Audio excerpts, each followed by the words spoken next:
This is Sam Johnston with the Magic Internet Money Project. We made a fairly decent decentralized money exchange system where people could have an account, send transactions back and forth to each other, and made a simple demo of Alice and Bob sending money back and forth. We had a display showing the servers and the Bootstrap server, and we also had the two Raspberry Pis running as the client sending money back and forth for Alice and Bob. In order to make it happen, we had to use JSON-RPC lib to send requests via JSON-RPC request to JSON-RPC server, another import library we had to use. We had multiple issues with threading, and we had multiple issues with parallelization of the requests of the libraries that we were using, along with getting access to our in-memory data states for the servers.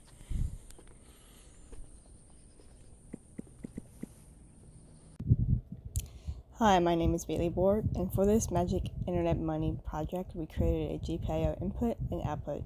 For our GPIO input, we had 3 buttons: one to increase money, one to decrease money, and one to send the money over to the other person.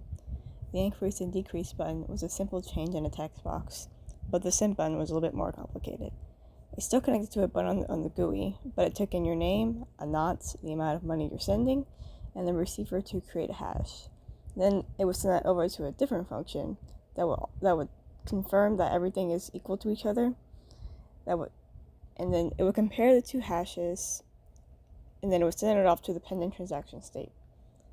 Next, for the GPIO output, we had 2 LEDs and the sound. One of the LEDs represented when the transaction was in a pending state.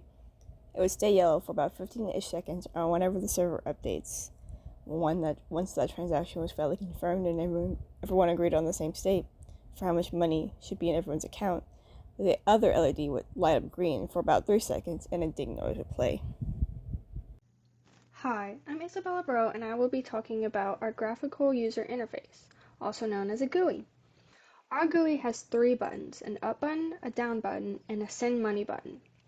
The up button is designed to increase the transaction amount and update the label.